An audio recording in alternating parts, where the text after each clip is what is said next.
For me, when I left school, my first job was in the West End. Bright lights, big city. I started drinking too much back then. I'd socialise after work with colleagues, and it's to my credit really that it took so long for things to come to a head, but I would drink enough to fall asleep on the train and miss my station even when I was 18, 19 years old.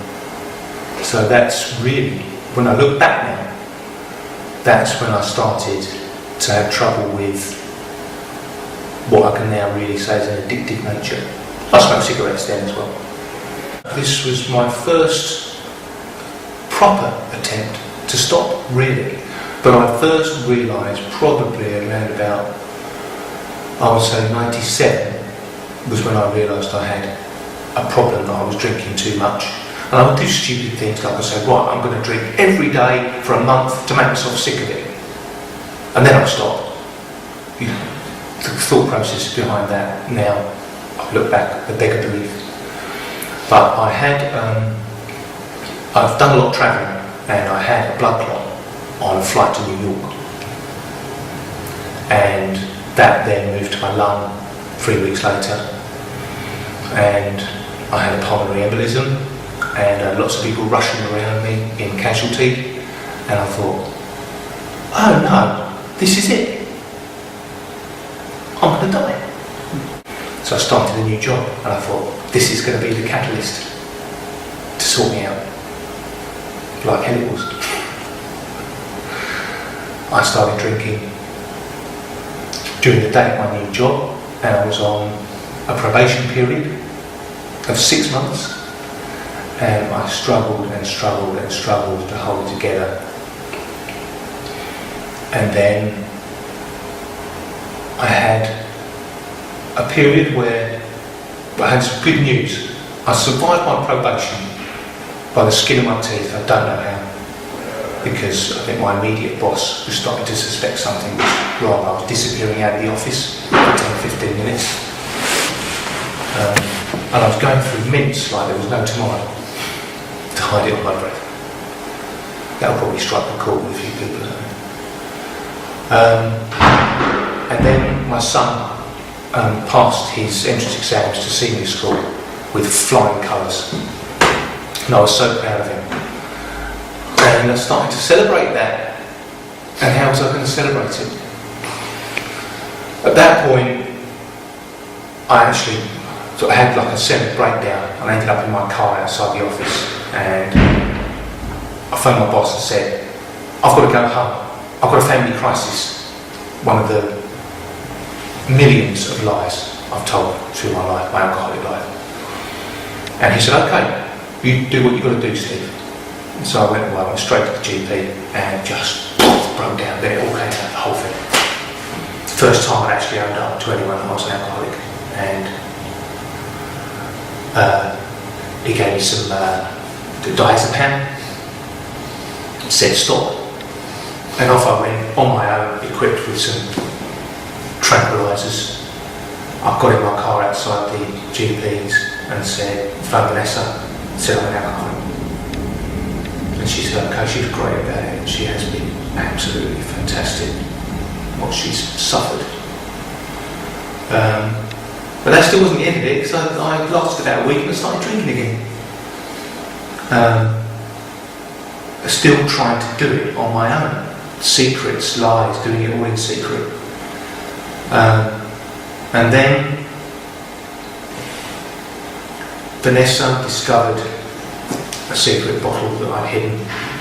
She flipped out, and I started to realise that my job was, if I lost my job, if I lost Vanessa, I'd lose my son, and I'd lose everything. I didn't actually think that I would survive losing all that. I just end it. There's no way I was going to live, especially without my son, because I love him so much. So at that point I had to seek proper help, and Vanessa just happened to know someone, and his name was Nick, and he worked for this certain company based in Bush Hill. I phoned him up I broke down in front of him. Did a lot of breaking down, a lot of crying, and I put myself in. And what a fortuitous thing that my wife happened to know someone who happened to know someone. And I ended up meeting John and Jane and undergoing the treatment. What did you feel about their IV treatment and their Well, do you know what? My overriding feeling was scepticism. I went in there and I was shown around, and I was shown a small room, and I was told it would become my friend, this room, and it had a strange sofa on it and it had some headphones, and I thought to myself, this is going to be a load of quasi-religious mumbo-jumbo. And there's an element of that I discovered at Alcoholics Anonymous, the website. I never went to an AA meeting because I was doing it on my own, don't forget. Thought I could do it on my own. And how wrong I was. My attitude when I went in remained, which was in for a penny, in for a pound. I'm going to give this a go, no matter how sceptical I might be of it. If it works, it works. And I was told it would work. And what I'd learned was, right from the outset, was that it wasn't mumbo-jumbo. It was proper neurological science. There was proper research behind it. There was something wrong with my brain. I damaged it.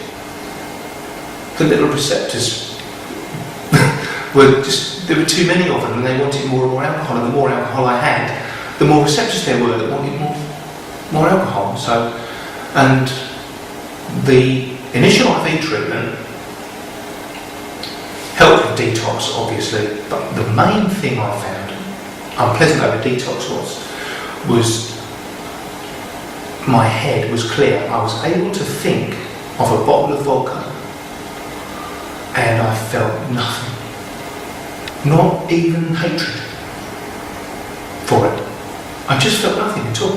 I didn't want it. I didn't hate it. It was just a bottle with clear liquid now, and that was the biggest change for me. I've not felt such ambivalence towards the stuff ever.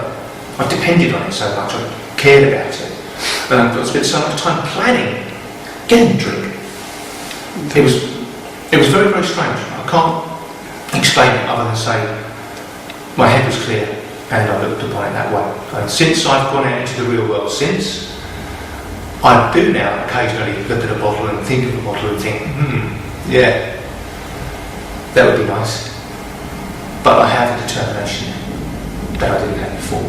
So that just helped you through? Yeah, that the week of treatment that I had gave me a clarity of mind that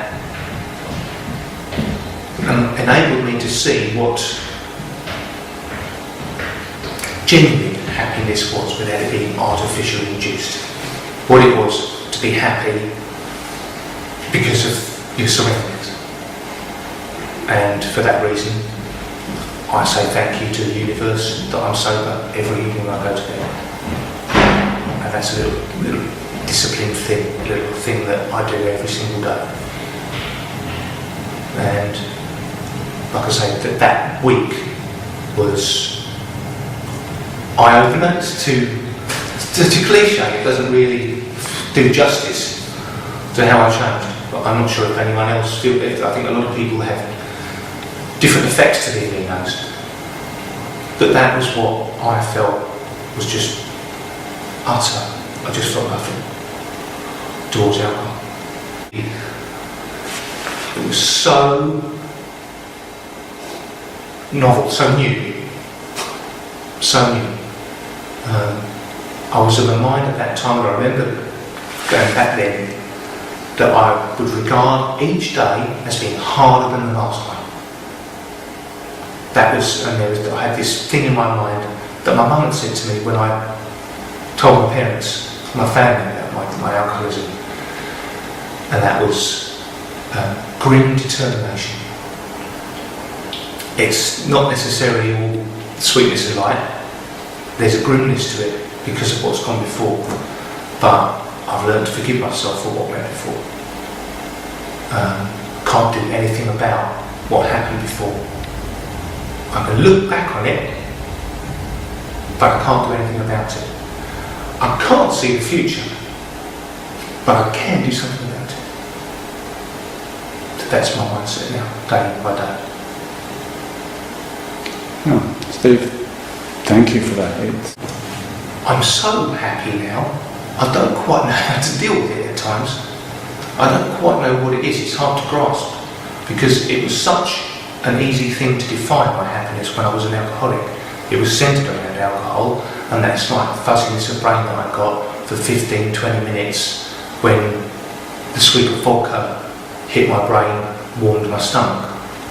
But now, I look around the world and I see it in a different way. As I say, a clear-headed way. I see life in a much more simple way now, because I don't have the preoccupation. But that was the mask that you wear as an alcoholic, and it's why so many alcoholics, I think, go unnoticed, undiscovered, because they're not owning up to it. Yeah, they're living a life that outwardly seems successful, happy, but inwardly is misery, purgatory. It's hard. They're very strong words. But I think once you start drinking too much and it starts to take over your life, you're on a road to misery and purgatory. And there's only one place that I would have ended up, really, if I hadn't done something about it, if I hadn't sought to.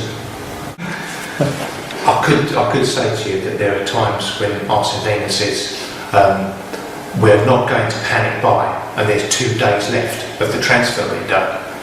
It does make me feel like ramming a bottle of vodka down his throat.